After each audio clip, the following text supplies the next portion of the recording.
오늘 우리는 성경 속에서 예수님께서 사랑하신 한 가정의 이야기를 나누고자 합니다. 어쩌면 우리가 너무도 잘 알고 있는 가정이기에 평소에는 쉽게 지나칠 수 있었던, 그러나 사실은 우리가 배우고 익혀야 할 가르침과 교훈이 너무도 많은 그런 가정, 바로 나사로의 가정을 이야기하고자 합니다. 나사로네 집 이야기, 이렇게 표현할까요? 그에게는 유명한 마리아와 마르다 두 여동생이 있었습니다. 그들의 집은 베다니에 있었는데, 베다니는 여러분이 이미 잘 아시는 대로 괴로움의 집, 고통의 집, 고난의 집, 슬픔의 집, 이게 베다니입니다. 예수님께서 마지막 십자가를 지시기 전 한 주간을 보내신 곳이 이곳 베다니이기도 합니다. 오늘 본문 요한복음 11장 1절에 보면 마리아와 그 형제 마르다의 촌이라고 성경은 표현합니다. 성지순례를 다녀오신 분들은 아마 베다니를 가시면서 이런 이야기를 들으셨을 거예요. 이제 우리 나사로 마을로 갑니다, 이런 이야기 들어보셨을 겁니다. 지금도 나사로 마을입니다. 2000년 전에도 나사로 마을입니다. 그런데 이곳에 바로 마리아는 향유를 예수님께 부어 머리털로 주의 발을 씻기던 자라고, 씻기던 그 마리아가 살던 집이라고 이야기하고 있습니다. 나사로는 그의 오라비라고 말합니다. 요한복음 12장 1절이야. 오늘 본문 11장이고 12장에 가면 유월절 엿새 전에 예수께서 베다니에 이르시니 이곳은 예수께서 죽은 자 가운데서 살리신 나사로에 있는 곳, 그 나사로의 동네라고 이야기하고 있습니다. 오늘 본문의 시작, 어떤 병든 자가 있으니 이는 마리아와 그 형제 마르다의 촌 베다니에 사는 나사로라. 나사로라는 이름의 뜻은 하나님께서 도우신다, 하나님께서 구원하신다 라는 뜻을 갖고 있습니다. 이에 그 누이들이 병든 이 나사로의 여동생 마르다와 마리아가 사람들을 예수님께 보내어 주여 보시옵소서, 사랑하시는 자가 병들었나이다. 예수께서 들으시고 가라사대 이 병은 죽을 병이 아니라 하나님의 영광을 위하며 하나님의 아들로 이를 인하여 영광을 얻게 하려 함이라고 말씀하십니다. 예수께서 본래 그 마르다와 마리아를 사랑하셨다. 나사로가 병들었다 함을 들으시고 그 계시던 곳에 이틀을 더 유하시다가 그 후에 제자들에게 유대로 가자고 말씀하십니다. 여러분, 뒤에도 설명을 드리겠지만 사랑하는 자가 병들었다는 소식을 들으면 빨리 찾아가야 이게 설명이 앞뒤가 맞는 것 아니겠습니까? 근데 그렇지 않습니다. 예수님은 오히려 그 이야기를 듣고도 이틀을 그곳에 더 유하신 다음에, 실제로 성경은 나사로의 무덤에 예수님이 도착하셨을 때는 이미 무덤에 간 지 나흘이 되었다고 이야기합니다. 제자들이 말합니다. 왜 빨리 안 가시냐고. 근데 예수님 여기 더 계십니다. 그리고 이틀 뒤에 이제 가자고 이야기하십니다. 제자들은 그때 이야기합니다. 예수님, 그곳에 있는 사람들이 돌로 예수님을 치려고 하는데 왜 유대에 있는 그 나사로의 마을 베다니 왜 가시려고 그럽니까? 아니야, 내가 나사로에게 가야 된다고 이야기했습니다. 말씀을 하신 후에 또 말합니다. 우리 친구 나사로가 잠들었도다. 그러나 내가 깨우러 가노라. 제자들이 대답하기를 주여 잠들었으면 낫겠나이다 하더라. 예수님은 그의 죽음을 두고 말씀하셨는데 제자들은 그때 도마가 우리도 주와 함께 죽으러 가자고 이야기합니다. 우리도 주와 함께 죽으러 가자. 17절에 보면 예수께서 와서 보십니다. 어디에? 나사로의 집에 와서 보시니 나사로가 무덤에 있었는지 이미 나흘이 되었다고 말합니다. 많은 유대인들이 마르다와 마리아의 집에 왔습니다. 왜요? 위문하기 위해서. 성경이 그렇게 말하는데 사실 정확하게 표현하면 나사로의 죽은 초상집에 조문을 간 것이죠.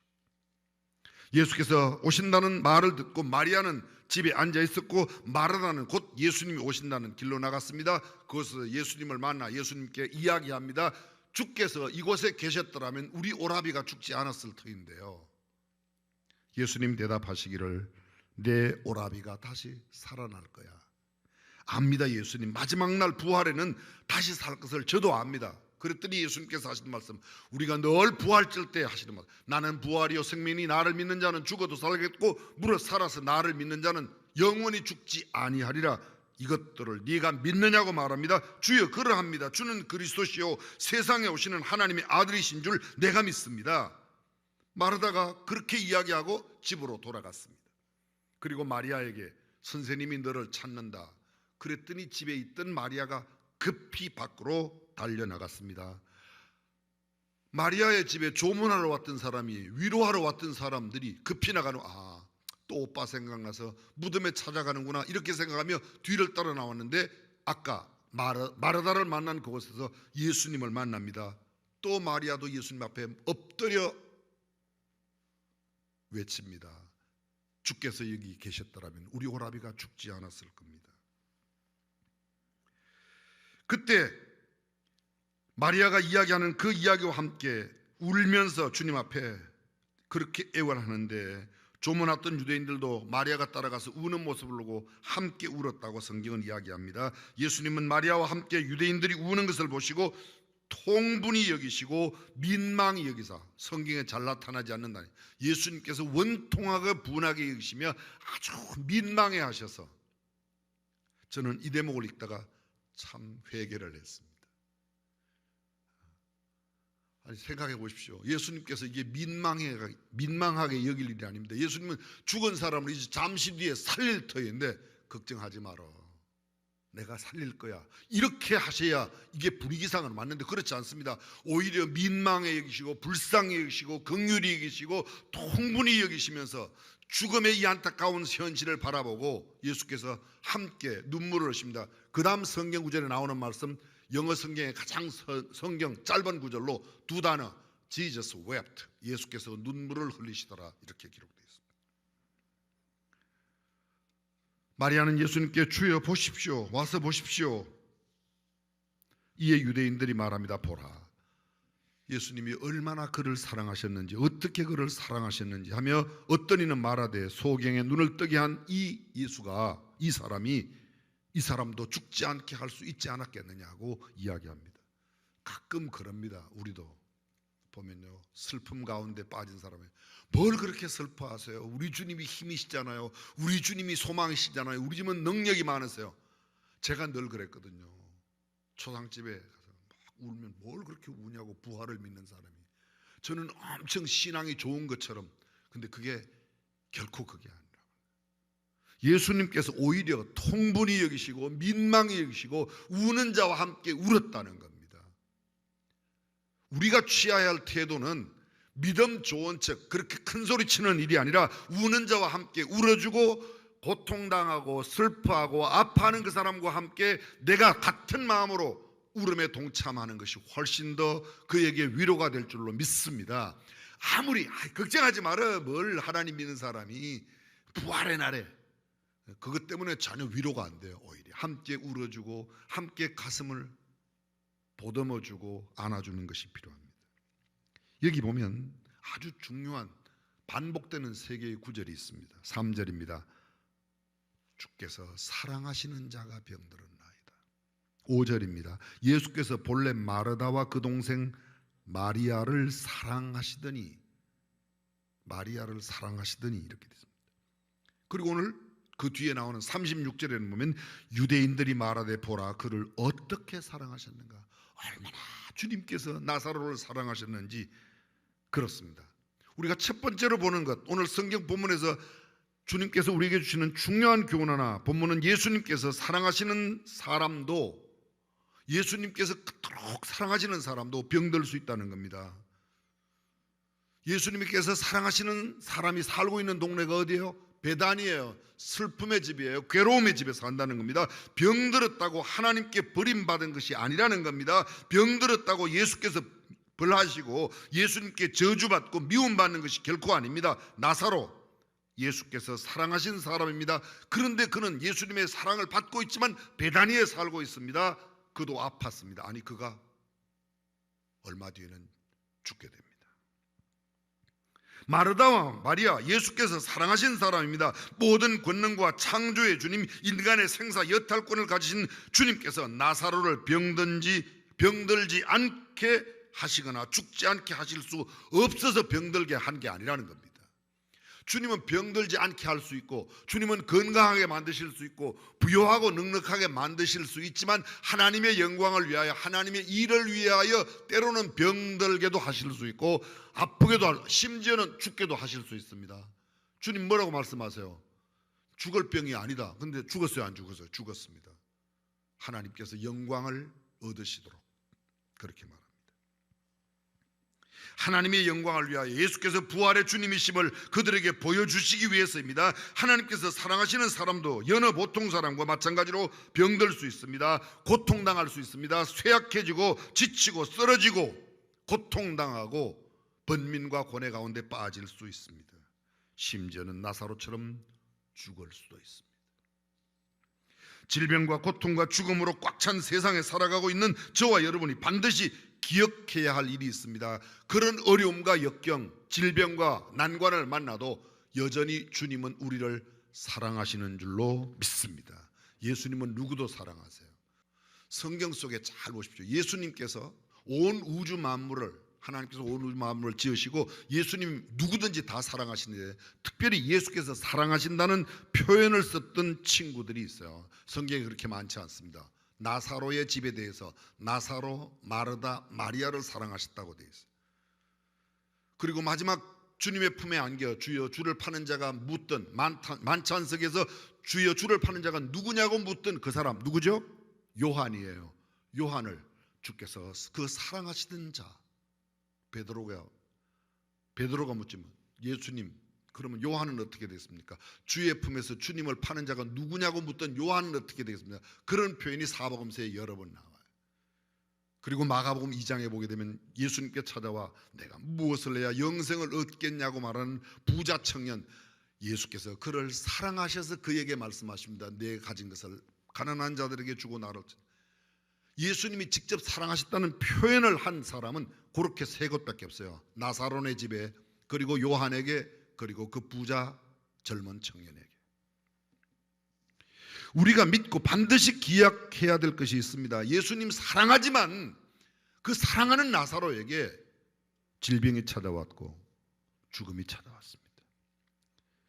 질병은 꼭 나쁜 것이 아닙니다. 오히려 어떤 면에서 이 질병으로 하여금 주님 앞에 더 가까이 가게 합니다. 도리어 우리의 영혼의 선을 위하여 더 유익한 경우가 많이 있습니다. 때로는 질병과 사랑하는 이의 죽음을 우리는 더욱더 주님 앞에 나가게 하는 그런 주님의 도구로 쓰임받는다는 사실을 우리의 경험을 통해 알고 있습니다. 하나님의 말씀과 기도를 더 진지하게 의미 있게 만들어줍니다. 많은 경우 질병은 믿음을 보다 순수하게 만들고 더 깊게 만들고 천국을 더욱 소망하게 만듭니다. 이 땅에 여전히 수많은 질병들이, 아픔들이, 어려움들이 있지만 육신의 건강과 재물과 부귀와 영화, 명예의 건세가 별것 아니라는 사실을 죽음이 우리에게 웅변적으로 교훈해 주고 있습니다.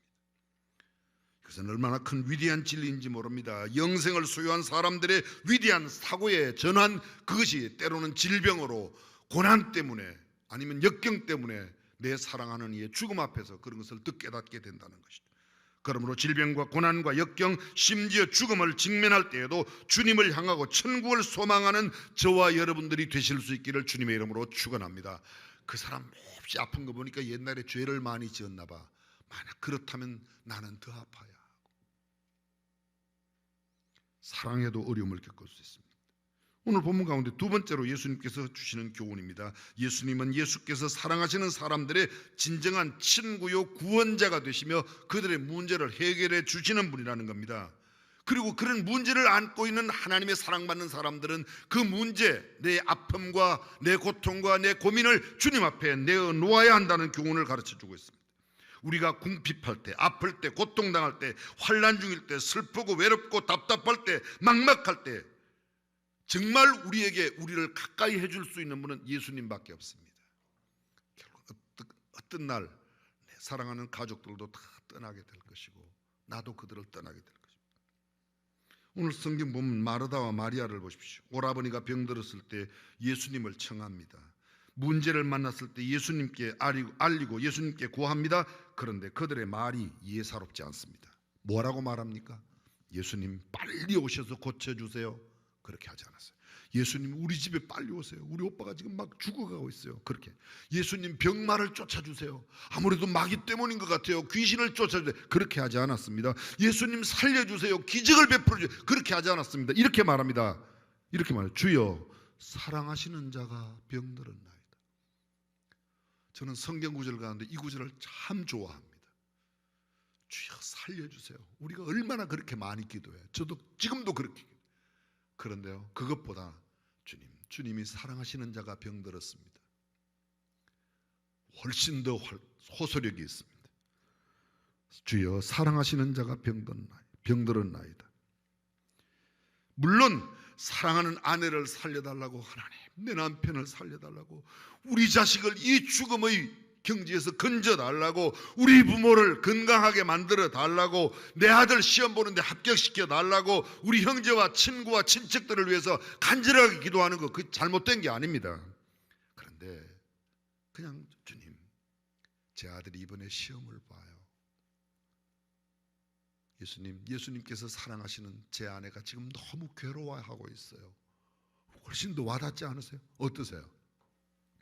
합당한 수단과 방법, 그리고 그를 위하여 취할 수 있는 행동을 취하는 게 잘못된 게 아닙니다. 최선의 치료와 간병이 절대 나쁜 것이 아닙니다. 의학적이고 과학적인 지혜와 지식으로 치료하고 돕는 것 얼마든지 하나님의 치유의 수단일 수 있습니다. 그런데 우리가 먼저 해야 될 일이 있다. 그거 뭐냐 하면 우리 주님께 알리는 일입니다. 내가 병들었을 때 어디 좋은 의사, 좋은 병원, 큰 병원 찾기 전에 하나님 사랑하시는 자가 병들었다고 주님 앞에 먼저 알아야 될 줄로 믿으시면 아멘.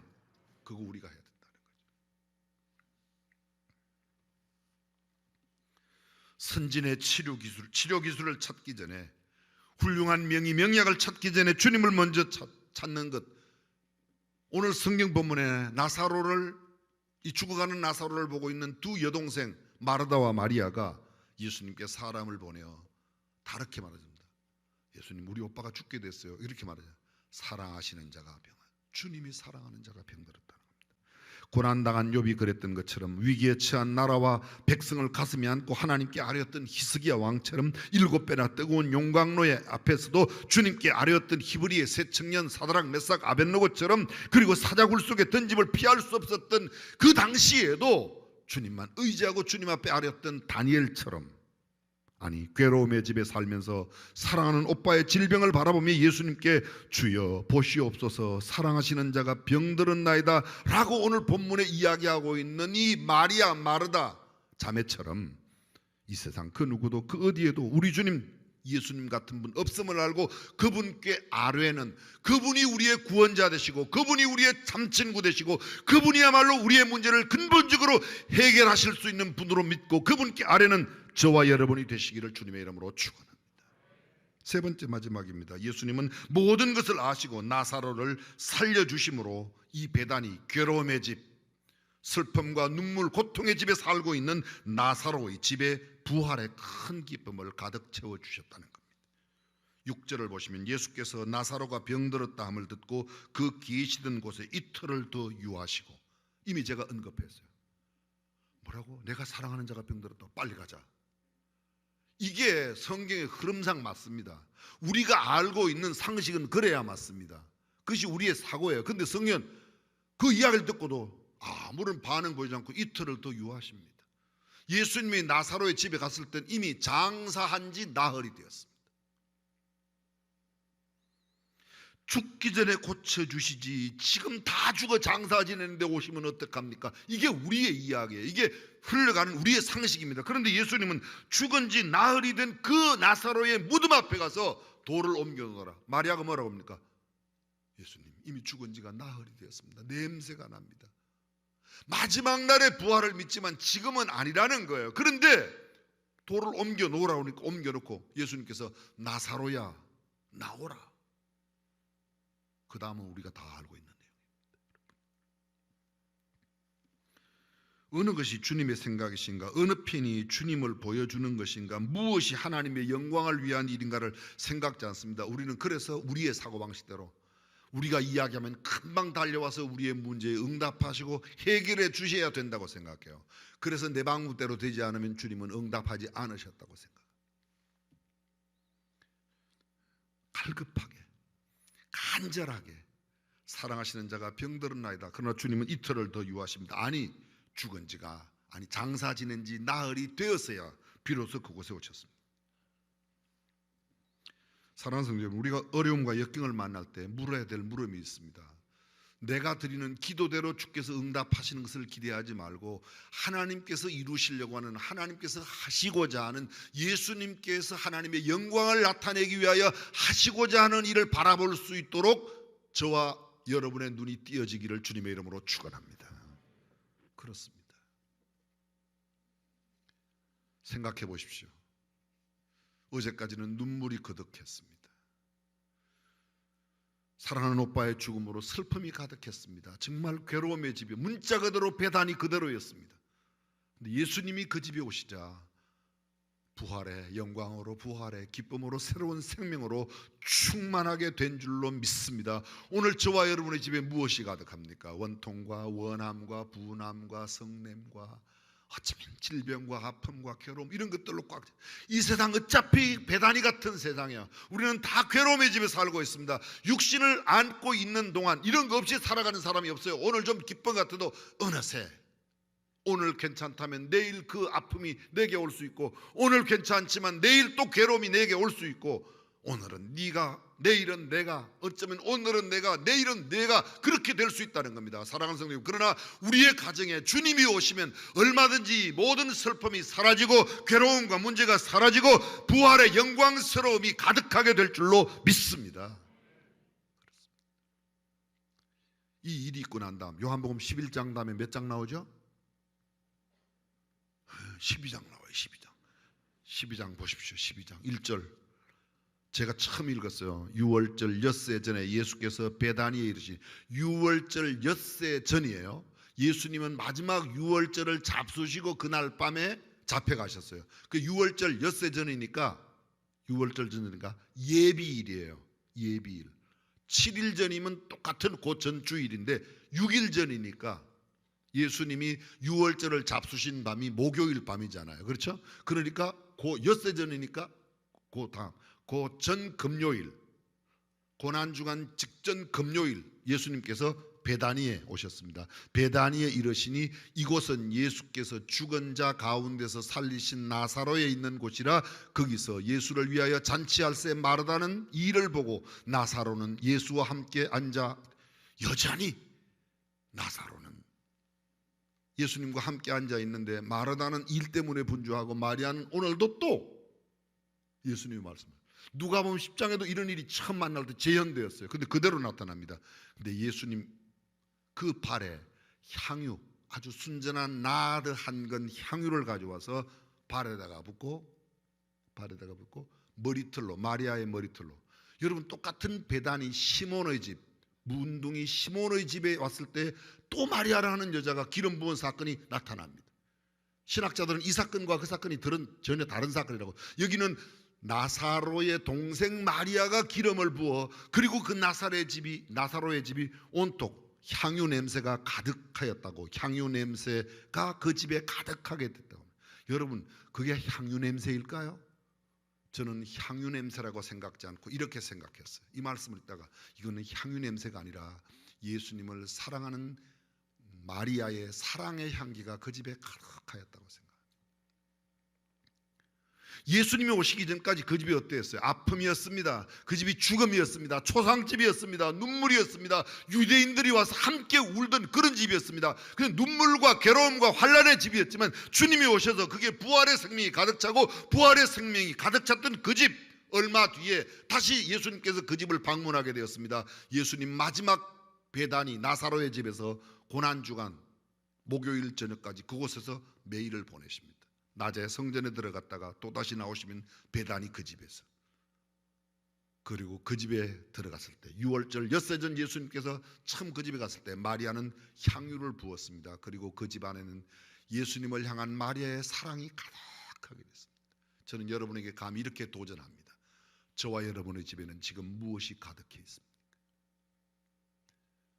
어떤 집은 불평으로 가득할 것입니다. 어떤 사람은 막 아쉬움으로 가득할 겁니다. 어떤 사람은 나의 간절한 기대 때문에 그런 걸로 꽉 차 있어요. 어떤 사람은 자기의 소원으로 꽉 차 있어요. 그러나 예수님을 향한 사랑으로 채웠던 마리아 가정처럼 저와 여러분들의 가정은 주님의 사랑으로 가득한, 우리의 주님을 향한 사랑이 가득한 가정 되시기를 주님의 이름으로 축원합니다. 이걸 우리 교회식으로 표현하면 예담가예요. 저는 그런 가정이 믿음의 가정이라고 믿습니다. 이름만 목사네 집, 장로님 댁, 권사님 댁, 이름만이 아니라 정말 예수님의 사랑, 예수님을 향한 사랑, 예수님께서 우리를 사랑하시는 사랑이 가득한 행복한 가정 이루시기를 주님의 이름으로 축원합니다.